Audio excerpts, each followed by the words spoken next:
had 5 pupils.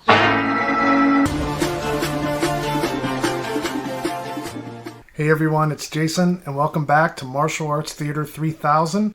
And today is a special episode because this is the compiled list of the Venom Mob Countdown. I've been working on this project since earlier in the year. I think February I started, and it's just been a blast, and thanks everyone for all the support along the way. And before we jump into this, I just wanted to say there will be some spoilers, and this list, of course, is my opinion. I'm sure everyone has their own take on it. And just let me know your top 5 or top 3 down below. That'd be great. And definitely stay tuned till the end because I asked you guys what your top 3 Venoms movies were. I got a ton of great responses and I tallied them all up. So at the end, we'll have your guys' top 3 Venoms movies as well. And if you like this type of content, don't forget to subscribe and like and share and all that good stuff. And without any further ado, let's jump right into it. Coming in at number 21, we have Brave Archer and His Mate. Now, this is a 1982 film, and if you know the Brave Archer series, it started out as a Fu Shang-led movie, and it had Venoms in the background slowly working their way in as the films went along. By the time it got to part 2, and Chang-Chi was making a lot more Venom Mob movies, they weren't, bit players in other movies like the Chinatown Kid. As it went along, and the Venoms became like Chang-Chi's second team, they call it. The first team being T. Lung and David Chang. And, the Iron Triangle with Chen Quan Tai as well. So, as you got to part 3 of the Brave Archer films, it was like a bona fide Venom Mob movie. And that's why when we get to Brave Archer and His Mate, it gets a little confusing and I'd have to say disappointing. Now, the first 3 movies are based on Legend of the Condor Heroes. It goes along with Fu Shang in the starring role, and Guok Choi. They all have their set roles in these films, Lo Mang. But when it gets to Brave Archer and His Mate, I don't know why they did this. Now, it might be because it's based on a different book, Return of the Condor Heroes. But even if it's on a different book under the same series, I don't know why they switched Fu Shang to a different role. And then Guok Choi took Fu Shang's role, so it's just a strange move that I think really hurt the film out the gate. And then there's another thing I'd like to mention. The 1980s Chang-Chi movies, I've noticed in Shaw Brothers films in general, they became a little more boxed in. The early 70s Chang-Chi movies had some sweeping, epic shots, outdoor shots. I mean, go watch the heroic ones with David Chang. It's an epic. But then I don't know if the budgets were getting tighter, but it really went indoors. I mean, Shaw Brothers are known for their indoor sets, and I love that. But it's a nice switch up when they go outside, like in Kid with the Golden Arm. But once it got to the 80s, a lot of the Venoms films, I can't remember when they went back outside. Maybe The Sword Stained with Royal Blood comes to mind. So it all being indoors in really closed quarters, it feels kind of, I have to say, soap opera-ish. And they're all in, they're interesting costumes and everything, but it's just a lot of talking, very little action. There's a fight scene in the beginning, but then it's like an hour straight with like no fighting and just a lot of dialogue, a lot of dead ends where it introduces characters, then you never hear about it again.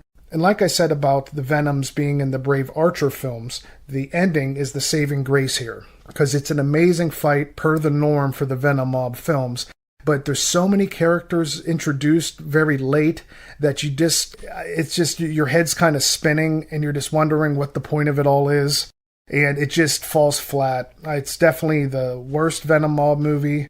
My friend Flip, who has the Flip Otaku channel and does the Talking Swords podcast with Sean from Food for Thought, Flip said this is the worst Shaw Brothers movie ever. And he's watched them all. So breaking it down, when it comes to the plot and the acting, I'd give it a 5 out of 10. When it comes to the action and the fight scenes, I'd give it a 7.5 out of 10. It's great at the end, but it's very little fighting along the way. It's worth seeing this one just to see how they wrap up the Brave Archer series, but for a Venom Mob movie, I put this at the bottom at number 21. Coming up at number 20, we have Ode to Gallantry. This is a 1982 movie based on a book by Louis Cha of the same name. I must say this is an interesting movie, and watching it again recently, the more you watch it, the better it gets, but it's ranked so low for me for a couple reasons. It definitely feels more like a Guok Choi solo performance versus the full Venom ensemble cast. You have Sun Chen and you have Chang Sheng later in the film, but for the most part, missing Lu Fang, missing Lo Mang, I can live with those elements and still think it's a great Venom mob movie, but it just really feels like a Guok Choi showcase, which is a great thing in general because Guok Choi is my favorite Venom of all the Venoms. It's a fairly complicated plot, so you definitely got to pay attention closely to catch all the nuances and the twists and turns. But it just seems the desired effect. You could tell they're trying to elicit a response, and a lot of it falls flat for me. It actually kind of feels like a play. A lot of the actors moving back and forth on the same scenery and a static shot. And the one thing that sticks out to me is for the Venoms and their excellent kung fu and acrobatics, it's lacking a lot of the fighting from the other movies. I'd say 3/4 of the movie is just setting up this plot, which is interesting, like I said, and it doesn't really deliver till the end. And that's just a shame for how great the Venoms are and how well known they are for their acrobatics and kung fu skills. And I don't want to spoil too much, but Guok Choi plays dual roles in this, which is definitely impressive, and he's a great actor, and it's great to see him show off his different acting chops. But I have to say, it doesn't quite feel like your standard Chang-Chi movie. It does feel like Chang-Chi's later work in this 1982 period with The Weird Man and Brave Archer and his mate, and I just tend to not like that period for Chang-Chi as much. Ironically, I think Five Elements Ninjas is one of his best movies ever, but the surrounding movies from that period, it was relying on a lot more magic and special effects that were becoming more popular at the time. And I think those feel a bit dated. The music feels a little bit off, and there's just some strange scenes that you could tell what they were going for, and they just don't hit the mark. You'd have to see it to understand what I'm talking about.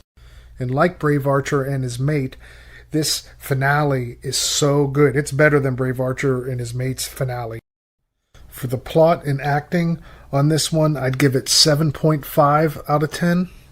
And for the fighting, I'm going to have to also give it a 7.5 out of 10. Just because there's so little fighting along the way, but they make up for it with a great Venom's ending. But I'd have to say, if you're a Venoms fan, I think you'd appreciate this because Shaw Brothers always has great production and can't go wrong with a Venoms movie. But compared to the others, this is definitely down towards the bottom. Coming in at number 19, we have 1980's Heaven and Hell. Wow, this is a bizarre one. Is it a horror movie? Is it a musical? There's definitely some kung fu, but this one's all over the place. It actually was neck and neck with my number 20, Ode to Gallantry. I couldn't figure out which one I liked better. This one inched it out because it is so bizarre. I could picture this being seen in a theater with an audience and everyone cracking up throughout. So for that reason, I think it edges out Ode to Gallantry. This was reported to be a very difficult shoot, and to say shoot, I mean, it lasted over 5 years. Chang-Chi started it in 1975, and it was released in 1980. So there was budget issues, and they would have different actors that were basically the most popular actors of the time at Shaw Brothers are in this movie. It was definitely a troubled shoot, and I do think you can see that in the end result. One of the most impressive things about this movie is the cast alone. This is a who's who of kung fu stars in the 70s and early 80s. From Lu Fang to Li Yi-min to Alexander Fushang, David Chang. I mean, this really has it all. And I always love when it's a full Venom mob lineup, of course. I would attempt to break down the whole plot, but this is one you just have to see. I could see some people really not liking this one. It has a lot of B-movie qualities to it. They don't really feel like Shaw Brothers sets. Even when they're on Earth versus being in heaven or hell, it feels very surreal. There's musical numbers, and I'm not a fan of musicals, but I actually like these songs a bit. And I saw in the opening credits that Chang-Chi wrote all the lyrics, so that's impressive. Once it gets to the hell segment, there are just brutal scenes with just pure torture.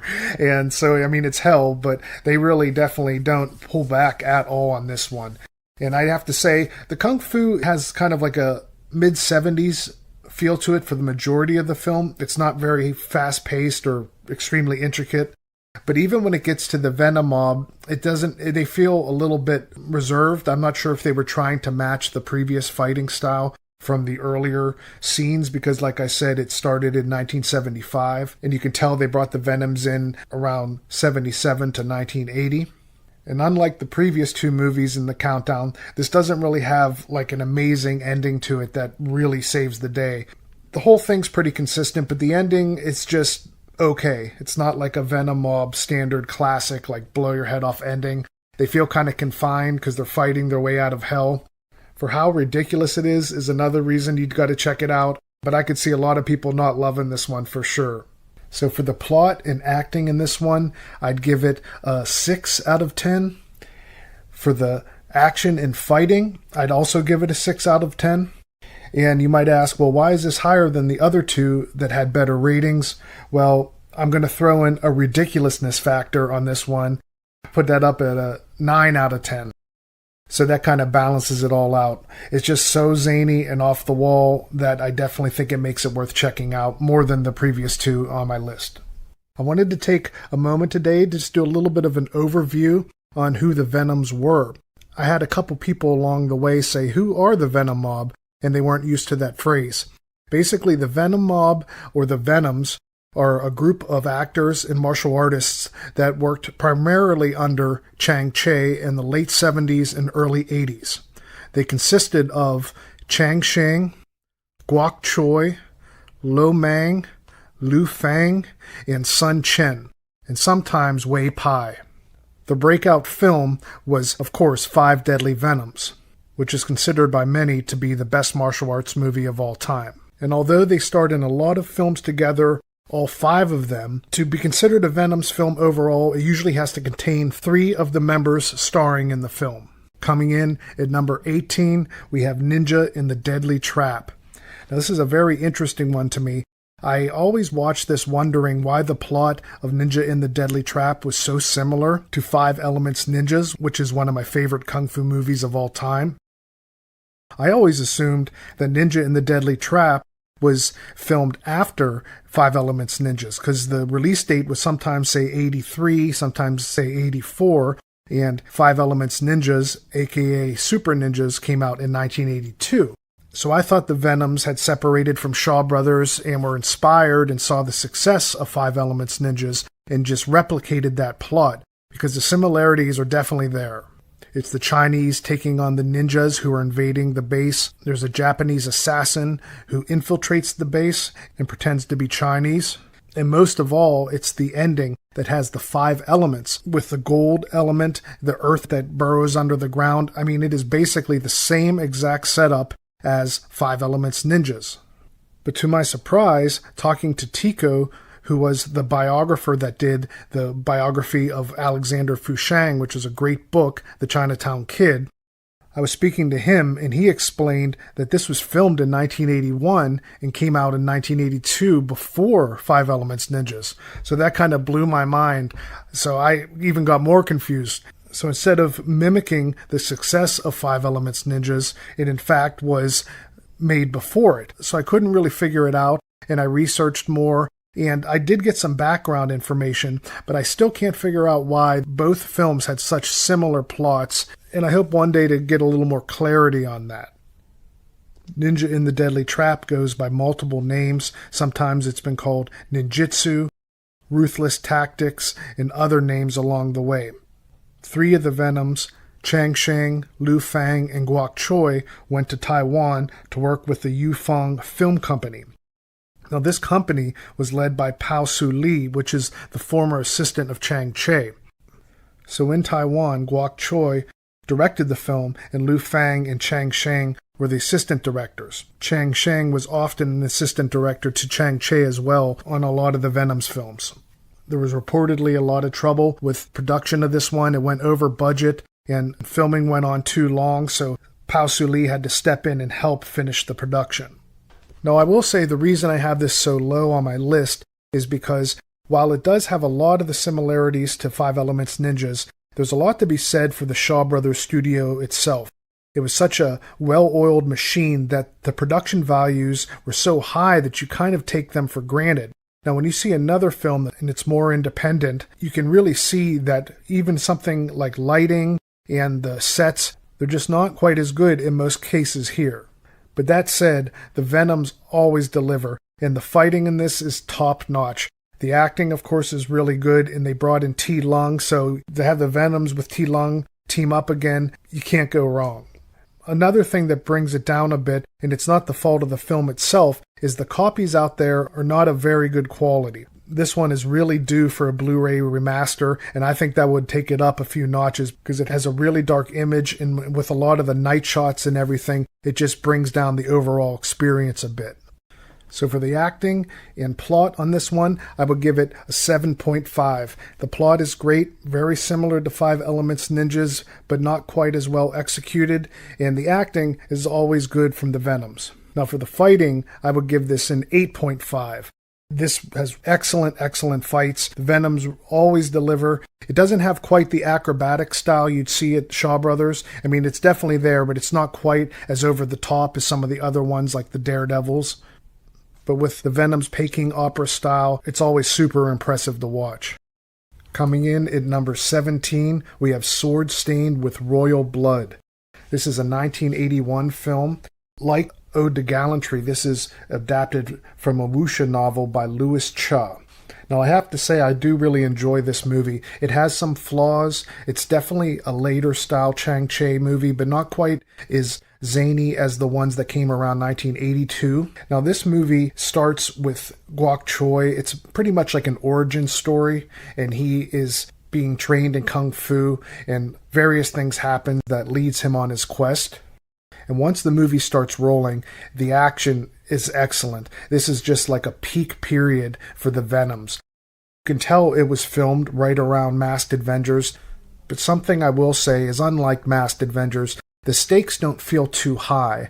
So I wouldn't call it lighthearted, but this movie doesn't seem to have that on the edge of your seat feeling you get in a lot of Shaw Brothers and Venom's films.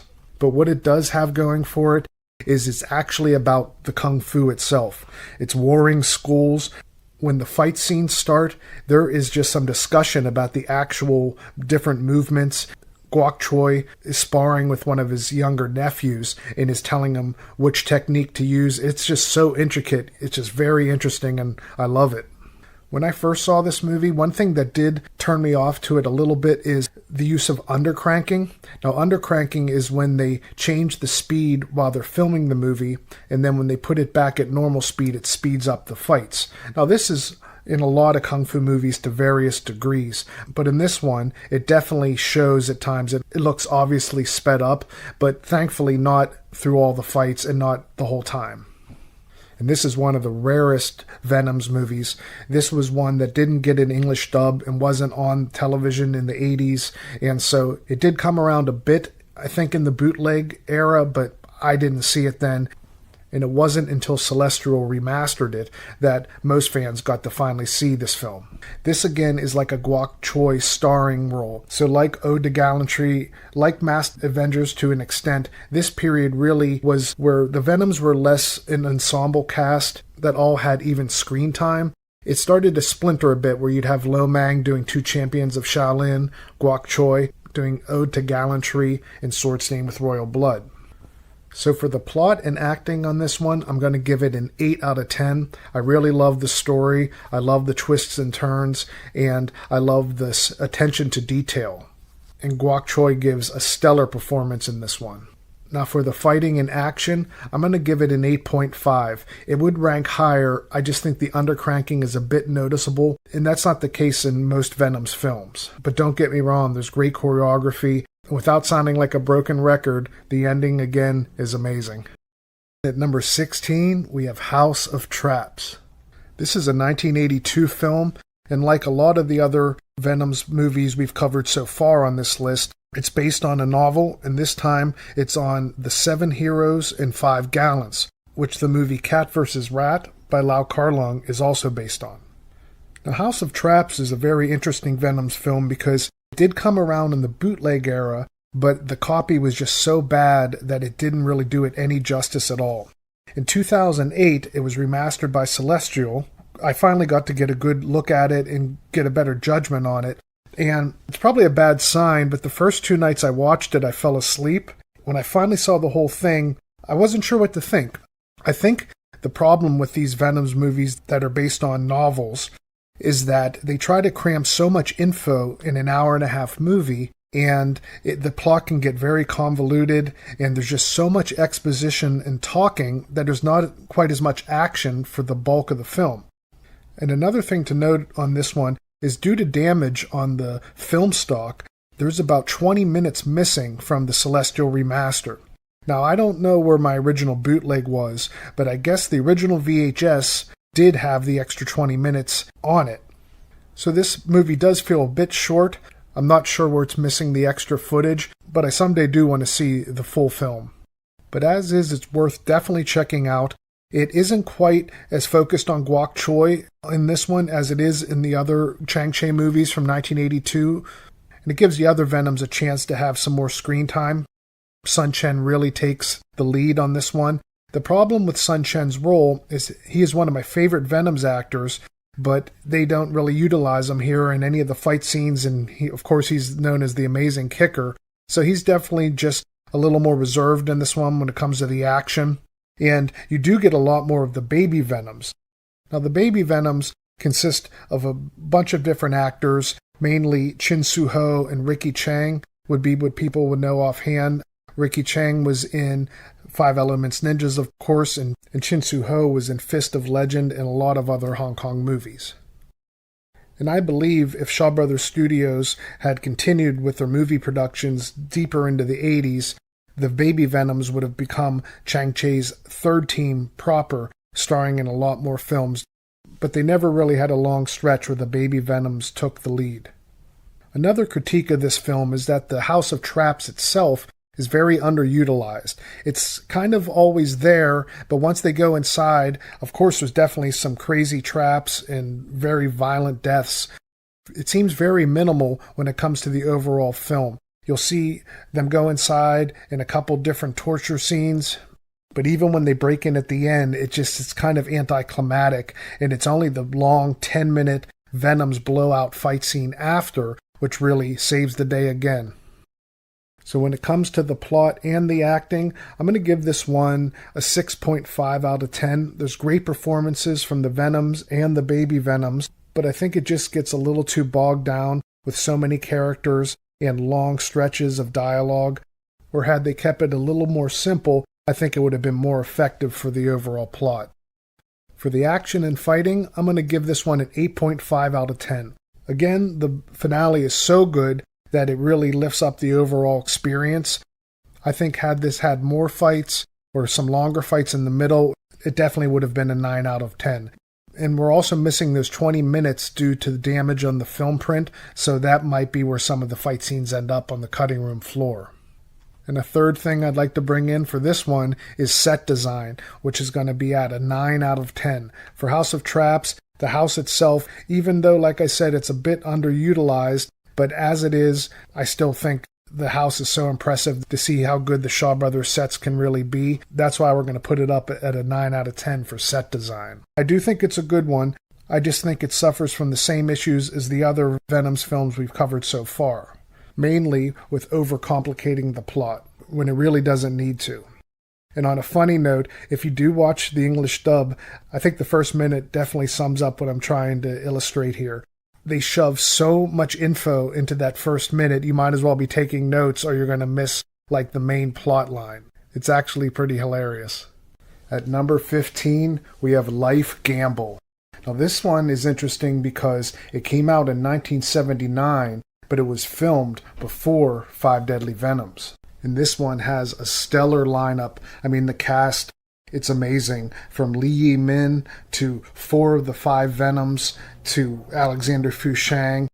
And with this cast, you would expect such fireworks. Now, you do get some fireworks, but one of the issues with this film is it takes about 45 minutes before anything really gets going with the plot and the build-up. So you may be sensing a theme here. Now, on the other films on my list so far, there was a big build-up, but it was so convoluted, as I stated, with just so many different characters introduced and dead ends for a lot of them. This one is better because a lot of characters are introduced, and there is a nice long period of character building. So when it gets to the payoff, you're more invested in the characters, and it's much better for it.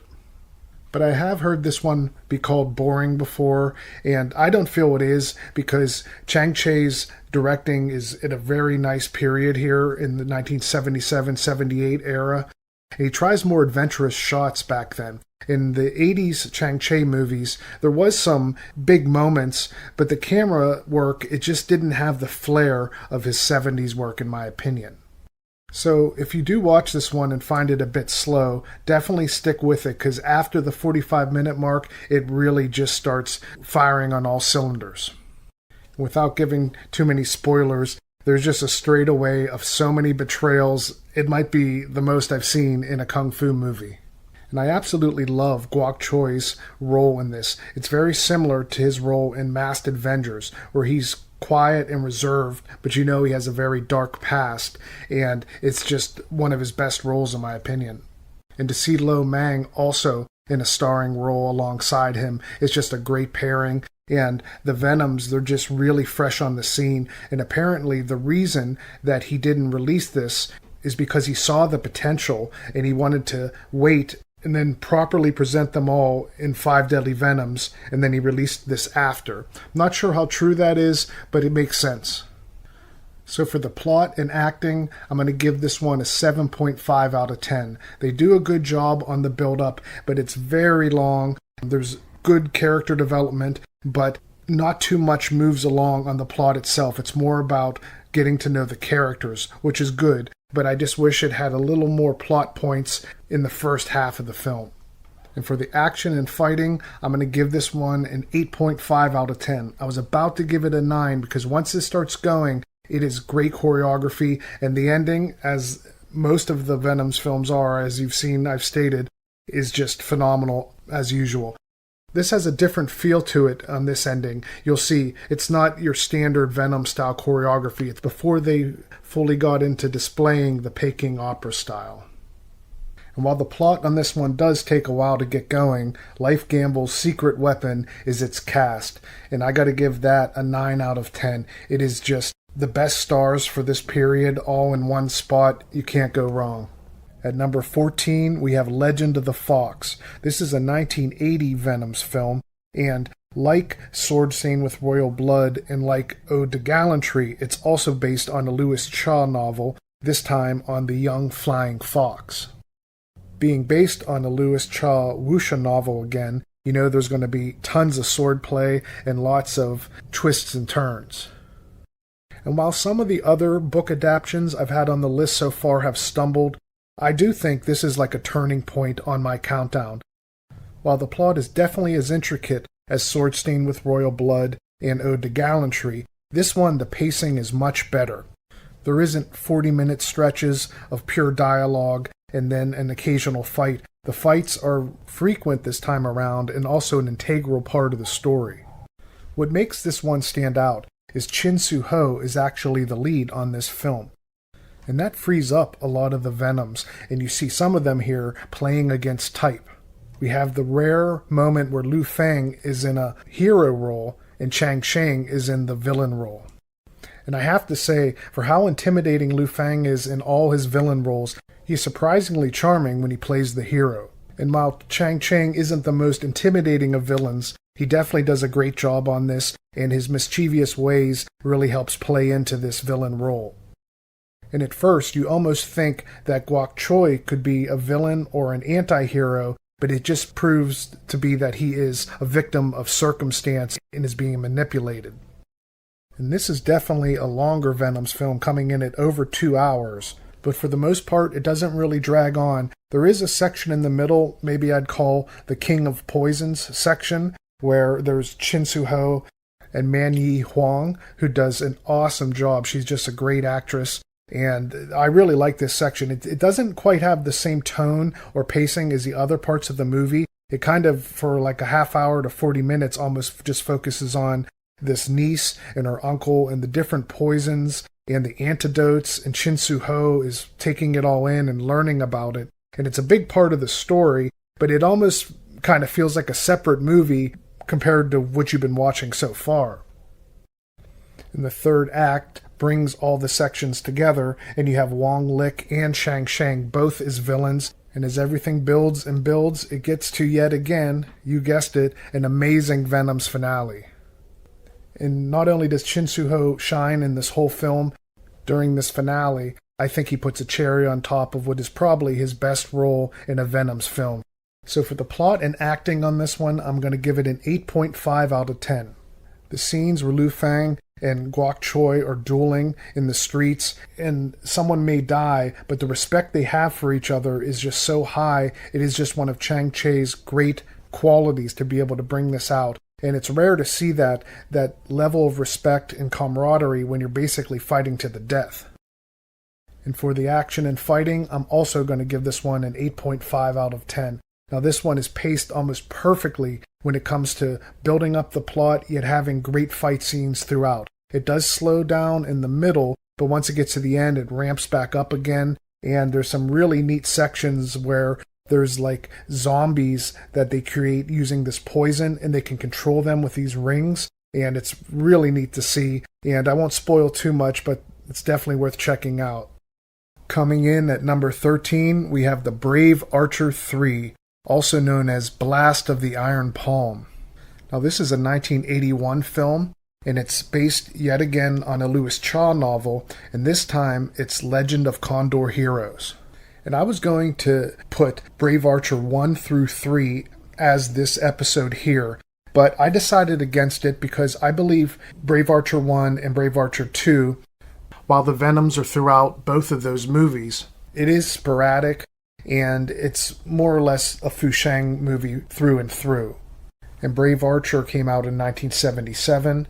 Then you have Brave Archer 2 in 1978, released before Five Deadly Venoms. And by the time it got to Brave Archer 3 here, it was 1981. And it is such a shift. This is definitely a Venom mob movie. I mean, it has the baby Venoms. You have Chang Shang, assistant directing Chang Che. I mean, they were the well-oiled machine that was the Venom mob crew at that time.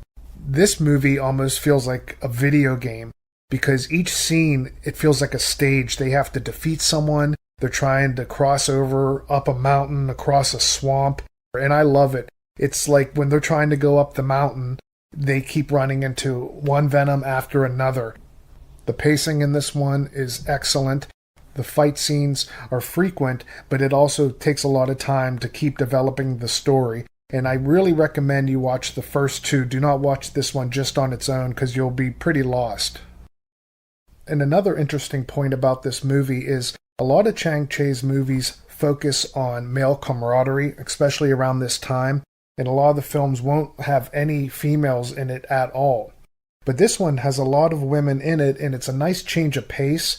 And I think it is because it's based on the source material. And for instance, it has Liu Ying, this character. And I'm not going to spoil too much about the plot, but it's just a great story. I just love how it all unfolds. And I know I always talk about these Venom finales on this list because it's just a great part of these films. But this one is so mind-blowing. If I was just judging these on the endings alone, this one would be easily in the top 3. This is one of the best fight scenes and the best film climaxes I've ever seen in my life. You can really see Guok Choi, Lu Fang, and Chang Chang's choreography. They're the 3 choreographers of most Venom films, and it's just at peak form here. It's simply some of the best martial arts ever captured on film of any era. So for the plot and acting on this one, I'm going to give it a 9 out of 10. Everyone does a stellar job, with Ching Li giving a great performance as Liu Ying. And I have to say, T. Lung, in all his majestic ways, steal the show in this one a bit. And for the fighting in this one, I'm going to have to give it a 10 out of 10. Like I said, the climax is unbelievable. This is pretty much the gold standard when it comes to old school style kung fu fighting. At number 12, we have the Daredevils. Now, this has multiple names. It's also known as Daredevils of Kung Fu, Shaolin Daredevils, and Magnificent Acrobats. This is a 1979 film, so this is where we're going to start talking more about this prime period for the Venoms. And there are a lot of unique things about this film in particular. We have all 5 Venoms, which is a great thing on its own, but they're all on the same side in this movie, all playing good guys. And another element that makes this one an outlier is it's set in modern times, and there's lots of guns, there's military personnel. And the main thing this movie really focuses on and really showcases is the Venom's acrobatics. Like Jackie Chan, Guok Choi, Liu Fang, and Chang Sheng were raised in a Peking opera school. So from a very young age, they were doing all these acrobatics, and it just shows their skills are amazing. And a lot of the Venom's films displays these skills, but this one in particular, because they're street performers, they're not always doing the acrobatics in a kung fu fight. They can show a wide array of flips and somersaults and moves that you wouldn't see in a standard fight scene. And another thing that makes this one have a nice change of pace is since it's in a modern setting, you'll hear some 70s like funk music, and you really don't get a lot of that in these Venom mob films. This is one I always loved when I was young. I had a bootleg of it and just watched it over and over. But over the years, I never hear a lot of people talk about the Daredevils. I'm curious what the overall Venom fans think of this movie, because even Ode to Gallantry seems to get a little more feedback from the fans. The Daredevils seems to kind of fly under the radar. Curious what everyone thinks about this one. One thing I found interesting is looking at my previous films lower down on the list here. They didn't really have Lo Mang in the movies at all, outside of Heaven and Hell. So I think there's something to be said for how great it is to have Lo Mang with all the Venoms, a full lineup, not just 3 or 4. It really lifts the movie up, gives it more of a classic status, and I just think it's all better for it. And the crazy thing that always happens is Lo Mang can never make it till the end of the movie. He gets killed in some horrific fashion, usually ends up coming off as like a martyr. So for the plot and acting, I'm going to give this one a 9 out of 10. The plot is pretty simple, but the Venoms are just in great form here. They look to be having a great time. There's a lot of lightheartedness to this entire film, even though there are definitely some dark moments. And I gotta say, Wong Lick is the villain. He not only comes off as menacing, he really has a lot of screen time, so you can see some different facets to his acting skills, and I think this is just one of his best performances. And for the action and fighting, I'm going to give this one a 9.5 out of 10. It not only has an amazing 20-minute Venom finale, there were just so many cool scenes that shows their acrobatic skills. And the element that makes this movie stand out from the others is its uniqueness, and I'm going to give that a 9 out of 10. Having it set in the modern day setting, and to have guns featured a lot in this movie, and to have the street performances also mixed with the military side of it all, it really makes this one stand out from the pack. At number 11, we have 10 Tigers from Kwang Tung. Released in late 1980, the first thing you'll notice when watching this movie is just how insane the cast is. Now, I've said this a few times along on my list, Heaven and Hell, a couple of different ones along the way, The Brave Archer 3. But this cast, it has everyone, just so many of the legends that worked under Chang Cheh. And not only do you have the full Venom mob, you also have the baby Venoms. And with this huge lineup, you would think with all these great stars, it would just be like the best kung fu movie ever. But unfortunately, it is a bit of a mess. Now, when Chang Cheh tries to take on so many stars, of course, each character is going to have a little bit less screen time. And while that'll make you a little less invested in each character on its own, that's not fully what the problem was here. The fact that this is told, this story, in different flashbacks, it just becomes a bit of a mess. And actually, it's a pretty simple story, but they somehow managed to make it seem way more complicated and convoluted than it needs to be. Basically, the baby Venoms play the descendants of the 10 Tigers, and they are telling the story of what happened to their parents, and along the way, they are being hunted by other descendants of the Chings.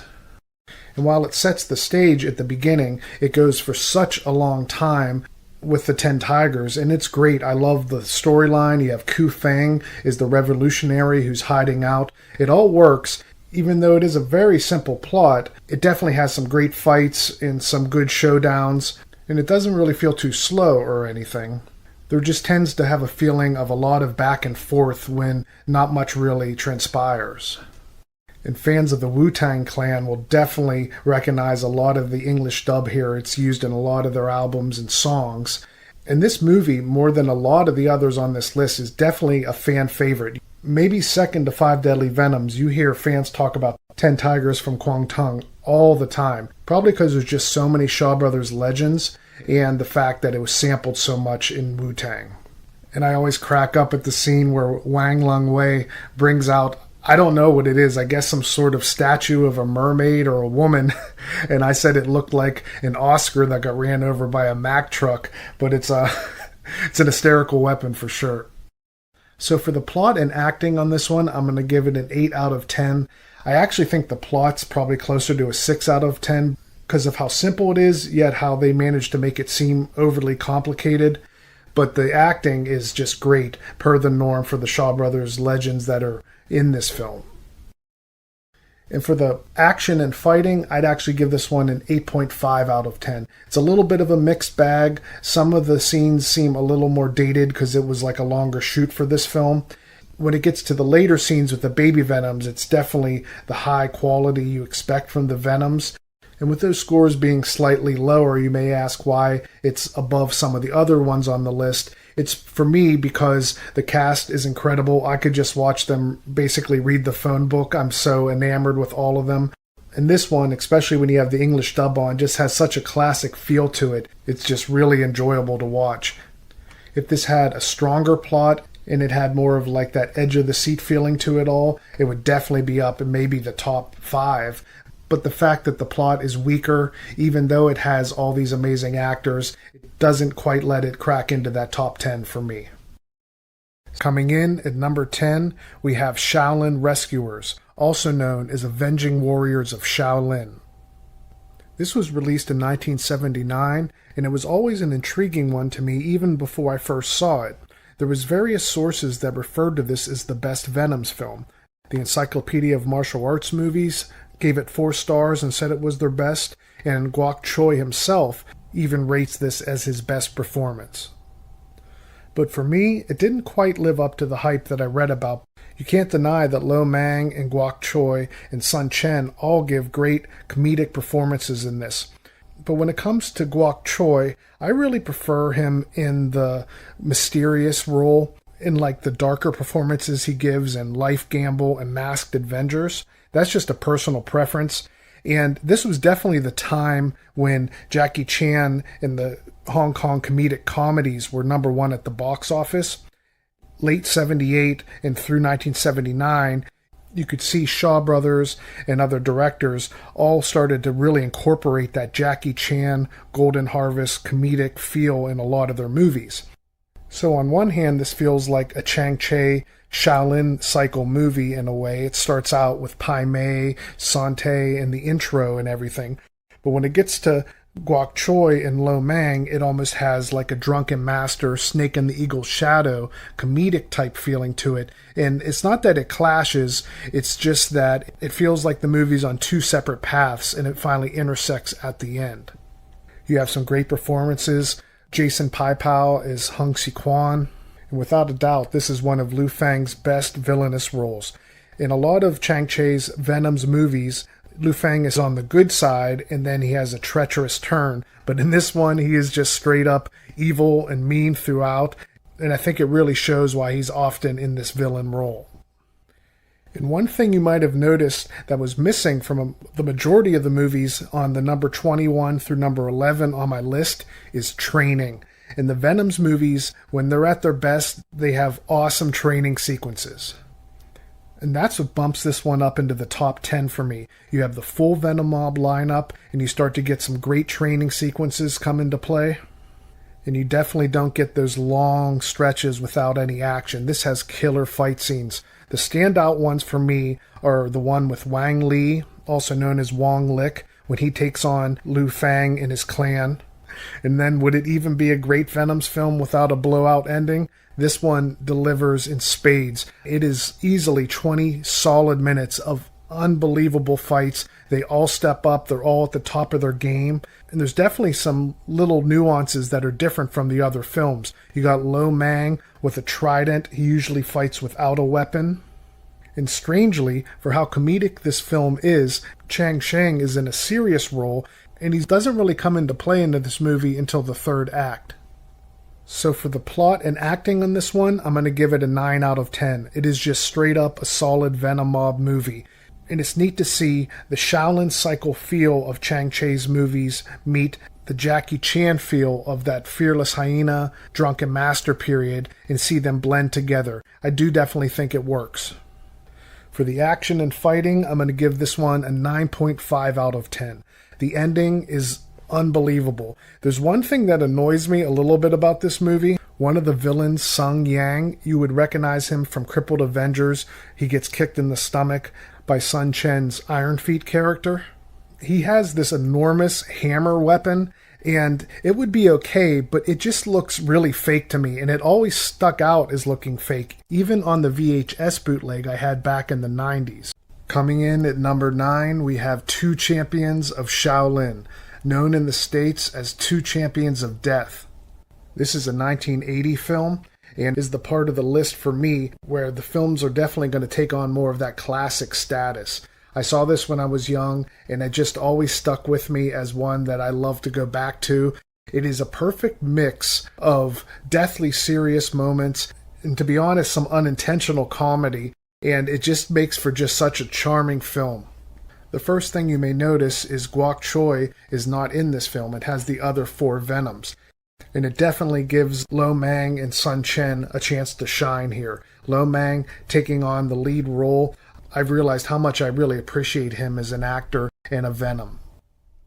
Apparently behind the scenes, Liu Fang and Guok Choi had a falling out over who was going to be the lead choreographer here. And after their falling out, in the next movie, Guok Choi took the lead on Ode to Gallantry, and Liu Fang wasn't in that one. While this movie is a little slow out the gates, there is just so many classic scenes, especially the one where they have a tournament they set up in order to ambush Chang Sheng and Lo Mang. And let's just say this scene has one of the most brutal kills I've ever seen, and one of the worst ways to go, hands down, in a Shaw Brothers movie. And that's what makes Two Champions of Shaolin just really stand out, how strong a lot of these scenes are. Another one is Wang Li shows up at the wedding of Lo Mang and Young Ching Ching. And this is just such a brutal moment. Lo Mang's wife, played by Young, is killed. And the fight scene that ensues is just one of the best I've ever seen. Sun Chen is on fire. Lo Mang is just seeking his revenge. They can't believe what has transpired. And Wang Li is also just in a furious rage. And they all meet in this wedding scenario. Chang Sheng got shit-faced and is passed out. There's so much going on. It's one of my favorite scenes. And for how great Wang Li is as a villain, of course, when Liu Fang shows up, he's in his friendly role, but you know it's going to take a treacherous turn at any moment. And Shin Su-ho gives a great performance here as a Wu-Tang Clan member, but also he's a traitor, and it really makes for a complex character. So for the plot and acting in this one, I'm going to give it a 9 out of 10. Chang Sheng and Lo Mang are just so charismatic in this movie, and they really step up to the plate with Guok Choi not being in this film. And Liu Fang also gives a great performance. You just gotta love how friendly and charming he can come off when you know it's all about the turn for the worst at some point. For the action and fighting, I'm going to give this one a 9.5 out of 10. It is just top tier Venom choreography. There's more weapons in this one than hand-to-hand combat, and there's just a classic ending as always. And just when you thought Lo Mang, because he was starring in this Venoms film, he would make it to the end credits. But of course, like always, he doesn't make it. Coming in at number 8, we have Flag of Iron, also known as the Spearman of Death. Released in 1980, this always felt like a sister film to Masked Avengers to me. because like Masked Avengers, they're both defined by a very distinct weapon. And while it reminds me of Masked Avengers, Flag of Iron is actually a remake of another Chang-Chi movie, the T. Lung and David Chang classic, The Duel. While there are definitely some differences between the films, the overall outline is there. I have to say, of all the Venoms films on this countdown, this one might be the most aesthetically pleasing when it comes to how uniformed everything looks. Just seeing the three Venoms, Guok Choi, Liu Fang, and Chang Cheng walking together, they all wear these capes and the colors, it just matches in a certain way. You have to see it. The whole movie kind of has this black and red aesthetic to it, not to mention the tons of blood in this film. Once again, similar to a lot of Kung Fu movie plots, you have warring clans. You have the Iron Flag and the Eagle Clan. And I won't give away too much of the plot, but there's a twist. They introduced the Spearman, and it was always kind of interesting to me to have it called the Spearman or the Spearman of Death in America, because while Ten Sang Lung definitely does a great job playing the Spearman, he doesn't have that big of a role when it comes to the overall film. He definitely plays an integral part of the movie. It just, I don't know why, for the American audience, they chose to name the film after him.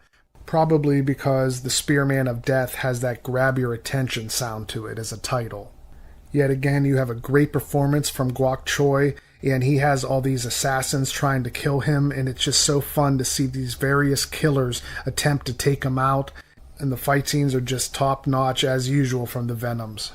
And while I'm always a little bummed to not see Sun Chen and Lo Mang in a Venoms film, the remaining three Venoms step up to the plate as usual, and it doesn't suffer too bad missing two of them.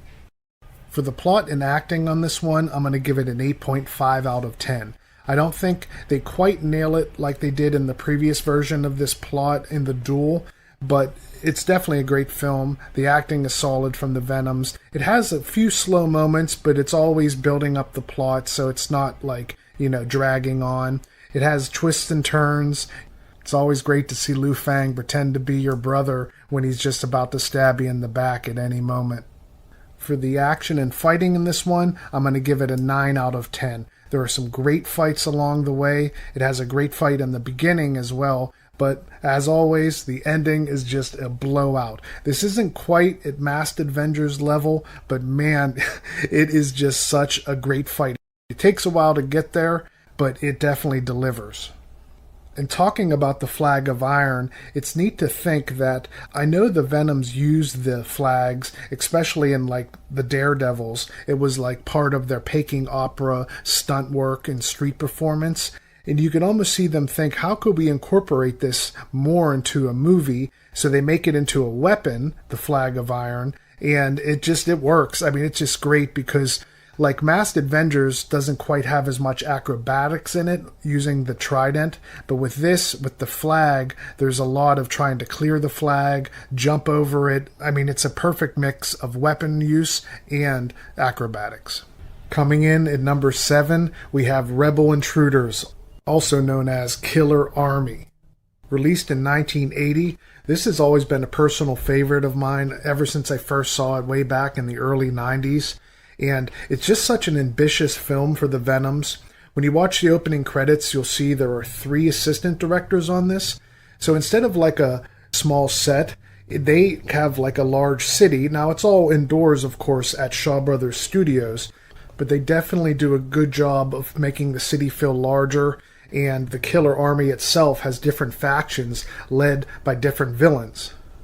And that's what makes this one stand out a bit. You have the good guys, the Venoms, and then you have the villains, but they also have their infighting, the villains. Now, they're kind of jockeying for positions. There's a lot of politics going on, and it makes it a really complex and enriched story, and it all unfolds in such an interesting way.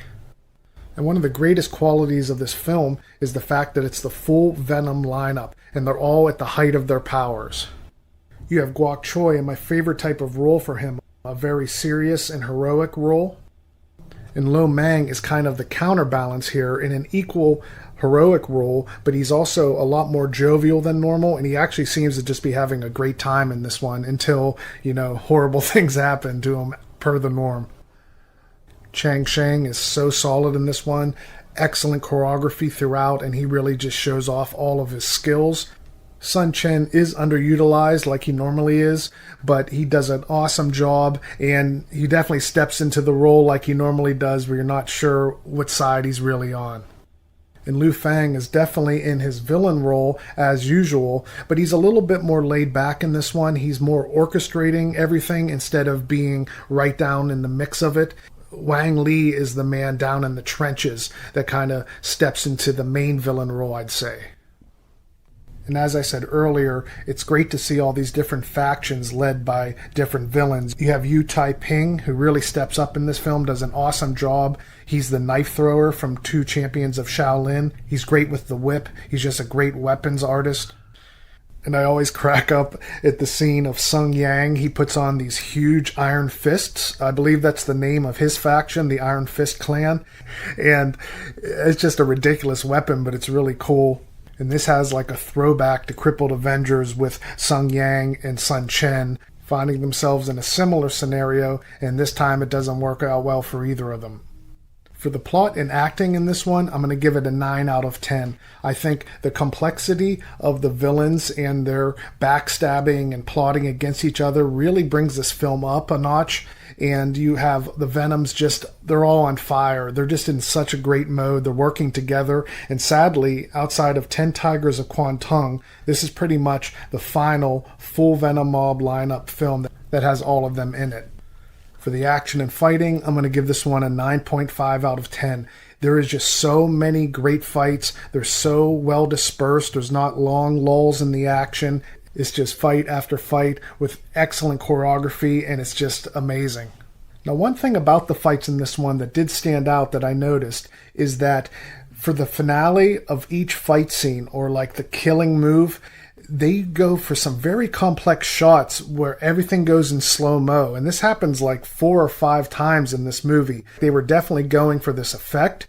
But sometimes, I don't know if the editing wasn't perfect on what they were attempting, and they don't quite stick the landing. So it'll be them all flying in the air in slow-mo, and then boom, they fall and one's dead. And you're like, wait, how did he die?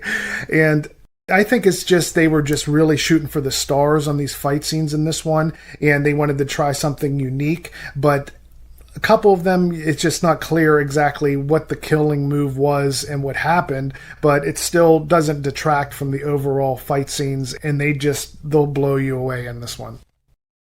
At number 6, we have Kid with the Golden Arm. Now, this is an extremely popular Venoms film, almost as popular as Five Deadly Venoms itself, I'd say. It was released in 1979.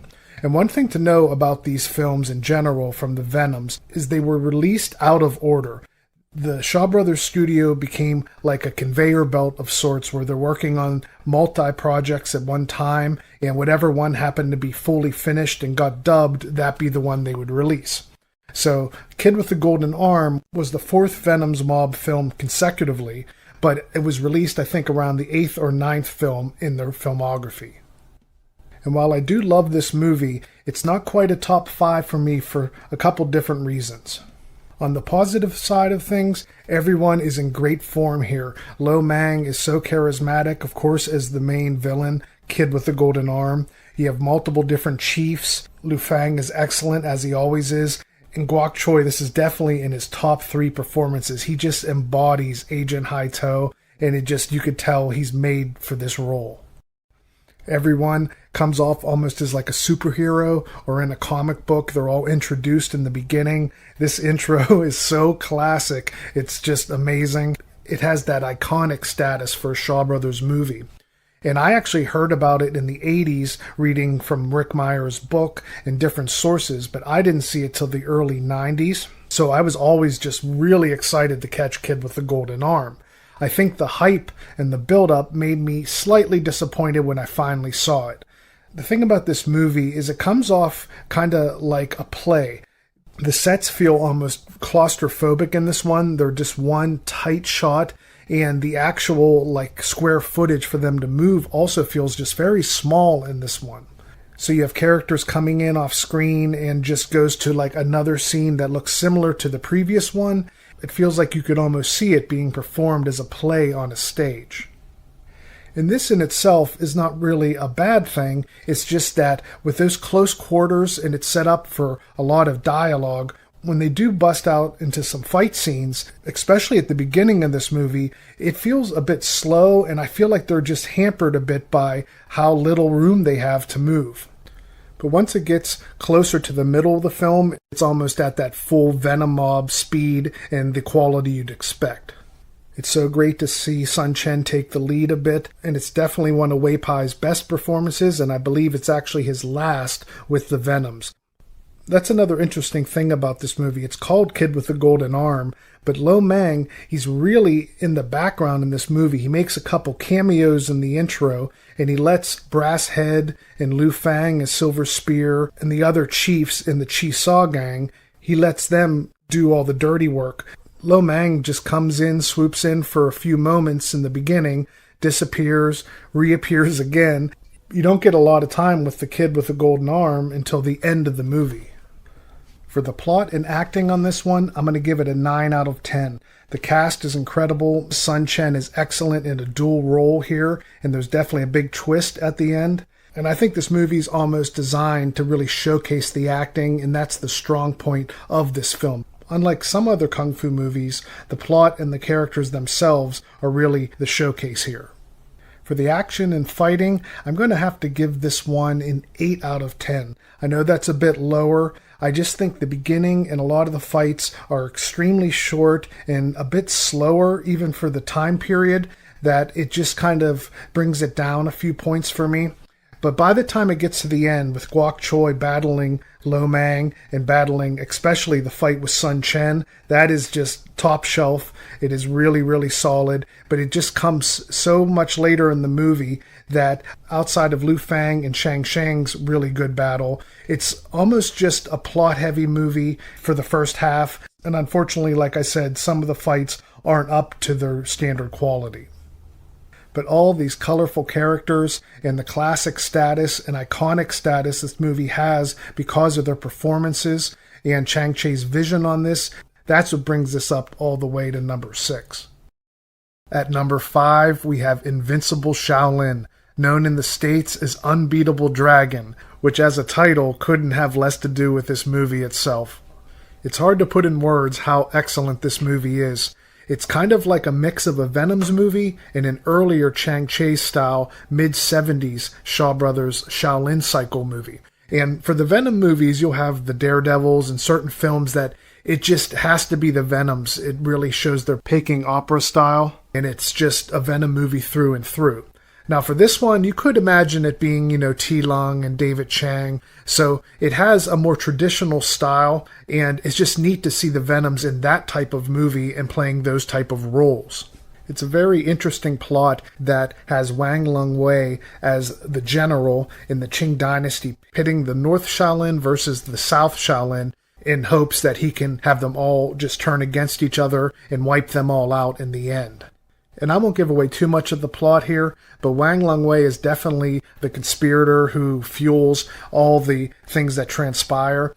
It's interesting because you as the viewer, you're in on everything that's happening, so the mystery's more to the North Shaolin and South Shaolin. They're the ones that are in the dark of everything that's going on, and it's just great to see how it all unfolds. And another thing that makes this movie stand out is while the movie definitely has a dark tone to the entire film, it has some rare moments for a Chang Cheh movie where there's more romance than normal. You usually don't see like dating and romance in a lot of these films, but with the Shaolin teachers, you get like a little bit of a glimpse into the Venom's dating life, if you will. And Sun Chen and Kara Hui actually are set to be married, and that also plays into the entire finale of this film. And it's not just the great performances and the interesting plot. What makes this one a fan favorite, I believe, is the amazing training.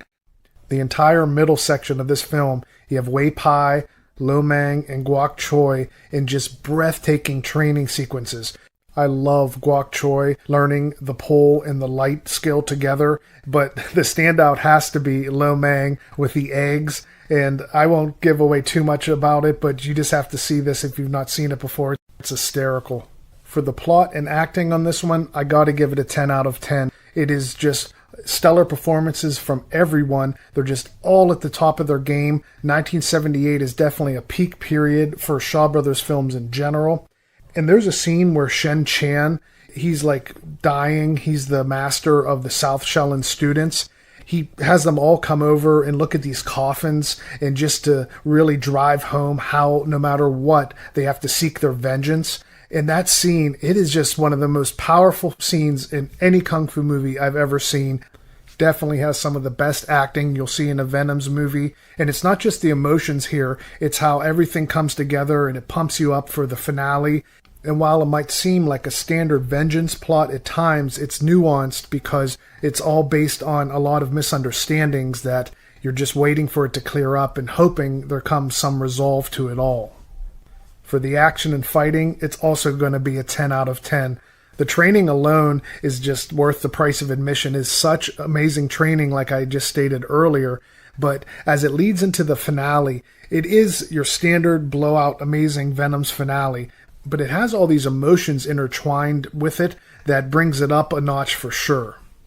So if you haven't seen Invincible Shaolin, I say stop this right now and go fix that, because it's definitely one of the best. It's why it's in my top 5. I do think most people would probably put this in their top 3 just from talking to fans of these movies along the way. And this is definitely a fan favorite for sure. As I get into the top 4 here, I'll explain why I chose them above this one. But don't get me wrong, this is one of the best Kung Fu movies ever made. At number 4, we have the 5 Venoms, more commonly known as 5 Deadly Venoms.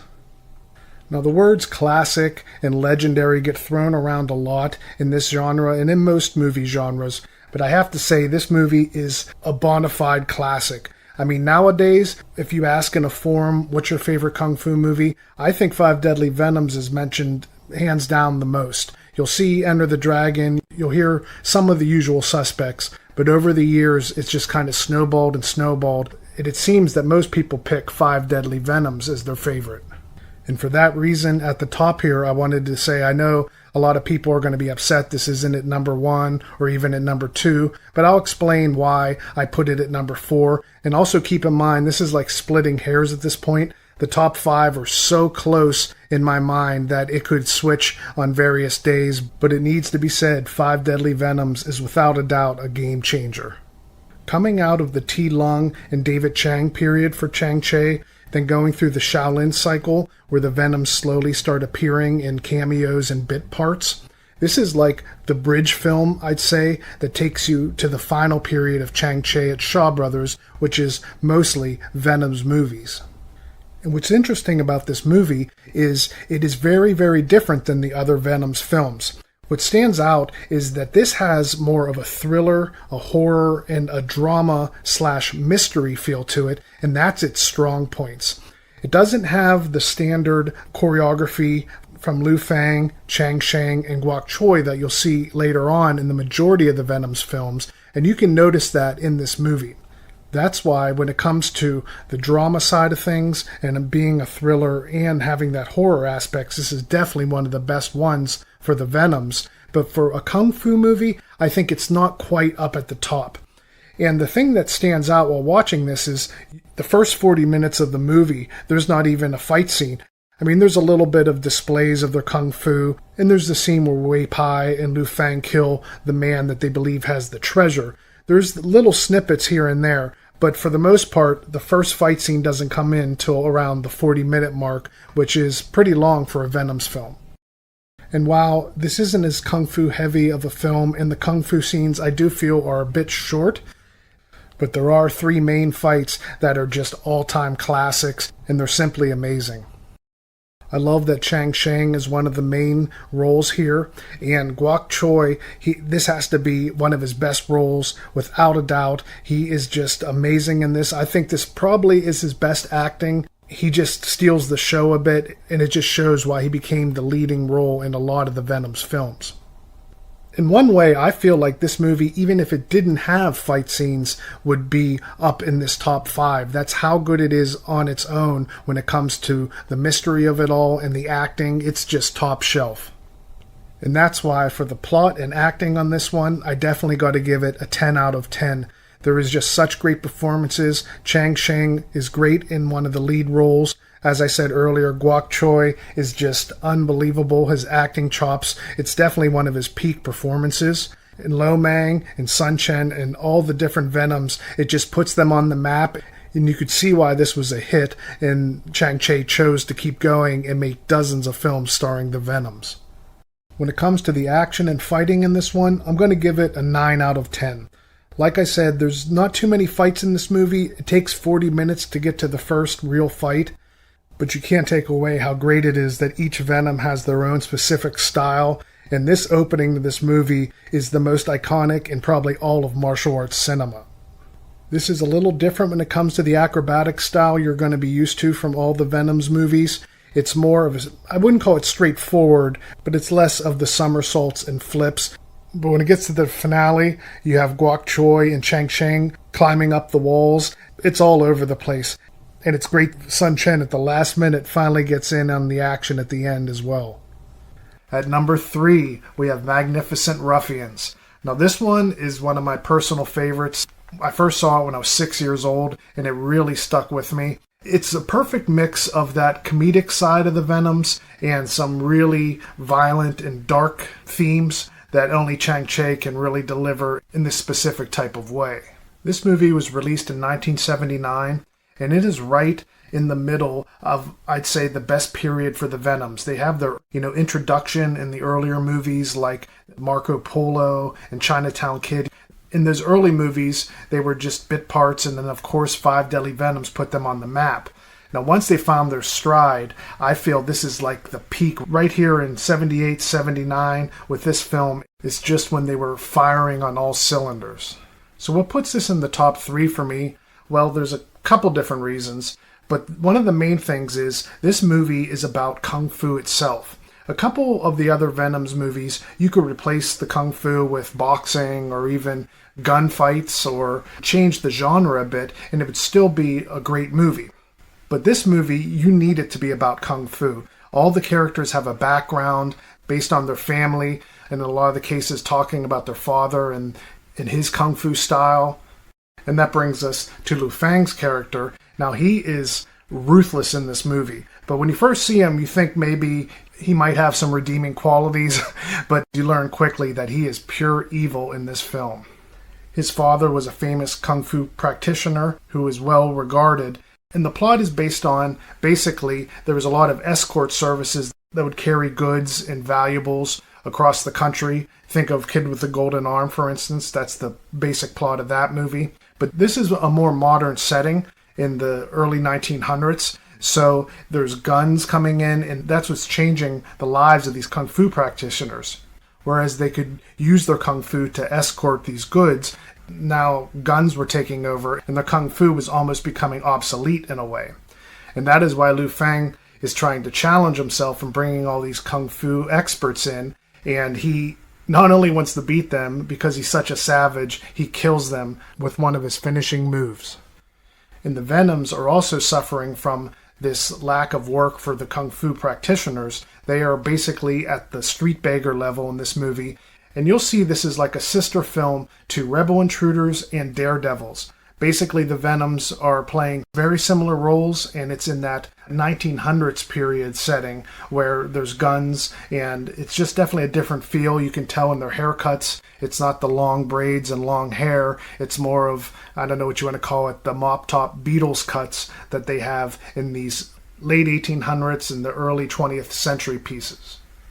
And another charming thing about this movie is it's almost hard to tell who the lead is on this film, and that's why it just works so great as a Venom's ensemble piece. Sometimes it seems like Lo Mang is the lead, sometimes Guok Choi, and I think those movies where the two of them, when it's hard to tell who the lead role is, that setup tends to be the better Venom's films, in my opinion. But in this one, Chang Sheng also sometimes seems like he's the lead role, and he really shines in this one. So when it comes to all the Venoms, they get a lot of equal footing in this, and it just makes it all better for it. Of course, Lu Fang is plotting and has his insidious plan, And when it comes to Lo Mang and Guok Choi butting heads, the plan that Lu Fang has falls through, and Lo Mang basically joins with the other Venoms, and they become friends. And this begins a 45-minute straightaway. It's about halfway through the film, I believe, 45 minutes in, and the rest of the movie is just pure kung fu magic. They are in a temple, just challenging each other. The Venoms are being tricked by Lu Fang, and they're staying in his mansion. They're basically being used as puppets, and he's trying to take out Lo Mang and destroy his business. And that's what brings the tension to this movie and makes it just really stand out. The plot has you on the edge of your seat, and throughout is just amazing choreography. It is just so great to see them plot and decide how they're going to try to defeat the other opponent. And they'll sit there and try to decide what moves they're going to attempt tomorrow to try to beat Lo Mang in what has become a friendly duel. And I know this list does have a lot of various spoilers along the way, but I'm not going to reveal what happens exactly, the twist in this movie. You just got to go check it out. This one definitely hurts when the twist is revealed. For the plot and acting on this one, I'm definitely going to give it a 10 out of 10. The Venoms, like I said, are at the top of their game. Lu Fang, this is probably his best performance. I often said on this list how him coming off friendly and then turning, it's, pretty predictable in a Venoms movie. But this is just his peak performance when it comes to him coming off as your friend. But then once his evil side is revealed, there's like a turning point in all these Venoms films. And this one, I think, is just the best about face when it comes to showing his evil side. And like I said earlier, the Venoms are at the top of their game in this one. But I do have to say Chang Sheng steals the show a bit, and he comes out as the lead for me. He's so charming in this. His kung fu is amazing. He has the dual swords, and that's almost like the main weapon outside of Lu Fang's golden spear/sword. These family heirlooms of Chang Sheng's are almost a centerpiece of this movie that everyone keeps commenting on. He pawns them multiple times. It's just a great performance from Chang Sheng and all of the Venoms. And for the action and fighting, it's also going to be a 10 out of 10. From the 45-minute mark all the way till the end, it is just amazing choreography. The Venoms display all their acrobatics, a lot of hand-to-hand combat. Lo Mang is amazing. It's just stellar across the board. And something I really love about this movie is when they're trying to hatch a plan to take on Lu Fang at the end, because he is just murdering everyone. He has these various finishing moves with his golden sword, and no one can seem to be able to counter these moves. Well, they get a tip from this restaurant owner who has kind of a change of heart. He's been working for Lu Fang, and he gives Chang Sheng and Guok Choi some insights into these moves, and it's so intricate, and I think it just makes the finale that much more enriched, and you're really watching closely to see how they can take on these deadly strikes from Lu Fang. It's a very tight, amazingly choreographed fight, and one of the best ever captured on film, in my opinion. Coming in at number 2, we have Masked Avengers. This is an incredible movie. I've loved it since I first saw it in, I think it was 1986, and it is a 1981 Chang Cheh classic. Now, this film really reminds me of Five Venoms in a lot of ways. It has that horror element slightly. Well, actually, I believe this one has a lot more horror leanings than Five Venoms. But they both have the mystery to it all, and it's just a wild ride throughout. The Masked Avengers refers to this cult, basically, that takes out contracts and just goes on a murderous spree, just killing people in this small town. And it eventually gets to this group of kung fu fighters, and they're getting slaughtered one by one. Chang Sheng is the leader of this kung fu clan, and it is one of his most serious and great roles on this entire list. In this masked, murderous cult have 3 leaders, and they wear golden masks, and all the underlings, the majority of the group, they have these gray masks. And the fact that the leaders have the gold masks on at all times when they're doing anything with this cult, they are unaware of the other leaders' identities, and this is a major part of the plot. So Chang Sheng and Chu Ko and the clan, they go to this small town where they believe might be the base for the Masked Avengers, And that's where they start talking to Lu Fang and Wang Li, who are powerful men that live in this small town. They invite Lu Fang to this inn, and they're trying to find out by talking to him if he could possibly be the leader of this masked gang. Now, in this inn, Guok Choi is the cook, and he's always in the background, eavesdropping, and Lu Fang kind of recognizes him and has a couple small run-ins with him, and Guok Choi is just playing it off and just in the background saying, "I'm a cook." But no matter what is going on with the Chang Sheng and the good guys trying to find out who the leaders are, Guok Choi is always on the peripheral listening in. And because of this, Chu Ko is very suspicious of Guok Choi and is getting fed up with him always hanging around while they're trying to interview the different potential masked leaders. And this tension here leads to Chin Soo Ho. In a great performance, he becomes friends with Guok Choi. And I have to say, when talking about this masked gang, they are just pure evil. I mean, it is brutal. And it really just sets this horror tone to it that you don't quite get that chilling aspect to a lot of these Venoms films that you have here. And the weapon of choice for the masked gang is the trident. And I think that that weapon is the centerpiece of this film. The mask and the trident, it just, when you think of Masked Avengers, that's what comes to mind. And I have to say, the design of the trident they have in this movie is probably my favorite weapon in any kung fu movie, bar none. And like I said, that tension with Chin Soo Ho, Chu Ko, and Guok Choi goes on for a while, and the dialogue between Chin Soo Ho and Guok Choi makes me feel that this is Guok Choi's best role. I think his best performance acting-wise is probably 5 Venoms, but this one, the role and his acting, he is just in that dark, mysterious mode, and he just absolutely nails it. So for the plot and acting on this one, it's going to be a 10 out of 10. Not only are the scenes with Chin Soo Ho as he's trying to figure out Guok Choi's past just awesome to watch, there's a lot of great performances along the way. Chang Sheng is in a very stoic role, kind of like he is earlier on in Crippled Avengers. But it's the creepiness and the sense of foreboding that gives this movie a different feeling than all the other Venoms films. For the action on this one, it's going to be a 10 out of 10. It's very plot heavy in the beginning of the film, but once it starts cooking, wow, these fights, I mean, Chin Soo Ho has some of his best fight scenes in this one. But what this film is usually known for, and what definitely steals the show, is the finale. This list, I mean, I think I've said the word finale like 100 times, but this one is the best in my opinion.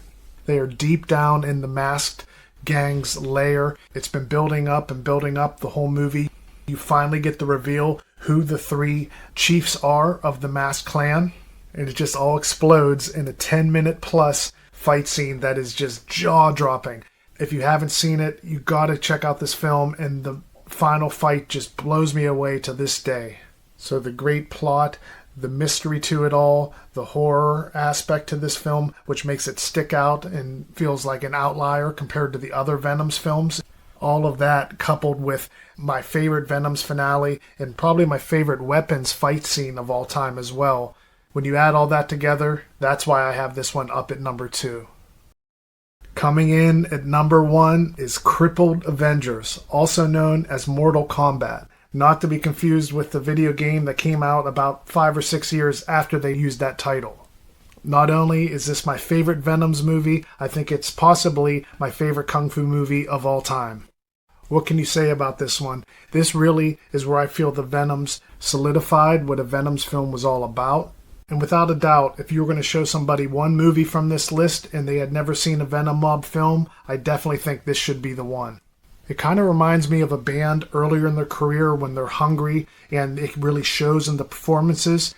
Everyone, including Chang Sheng himself, are just firing on all cylinders, and each scene is just so perfect in this movie. I couldn't think of anything that you could cut. It would only make it worse. The film starts with Chen Quan Tai. He gives such a great performance. He had left Shaw Brothers for a bit and had worked on Iron Monkey, and this was his return to Shaw Brothers Studios. This is definitely a great role for him, and he is just ruthless in this one. The film starts out with the Tin Man Tigers attacking his family. His wife is killed, and his young son, his arms are chopped off. And this leads to a pretty funny and classic scene where after Chen Quan Tai comes back and sees what had happened and he kills the 3 men that did this from the Tin Man Tigers, he promises his son he will get a blacksmith to make him iron hands. Then it cuts to like 15 years later and Chen Quan Tai walks into the shot and goes, "Like I promised you, I got you iron hands." It's just so great. It's such a classic moment, and you got to just see how funny it is and how it displays on film.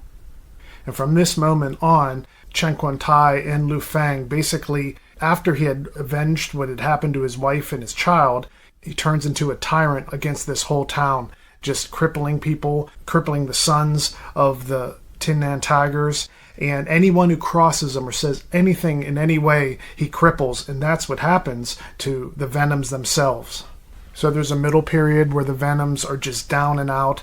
They meet up because they all got crippled from Chen Quan Tai, and there's some just great classic scenes here, great sense of camaraderie, but like I said, it's a pretty hopeless situation for them until Chang Sheng comes into town.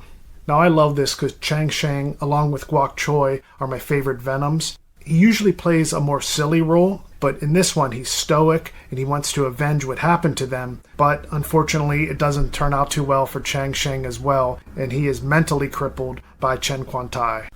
So these 4 Venoms, Guok Choi, Sun Chen, Lo Mang, and Chang Sheng, they go to Chang Sheng's teacher at a place called Eagle Mansion.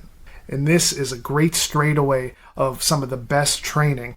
I've mentioned before on this list, the training is sometimes my favorite part of these films, from Guok Choi learning how to throw the wooden darts into the leaves, Lo Mang using his vision to be able to punch through the spinning fire wheel, Sun Chen learning how to kick with the iron legs that they make him.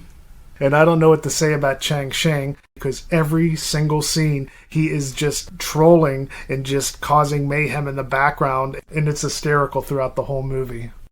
And the third act of the movie is them returning to the town and seeking their vengeance, hence the title, Crippled Avengers.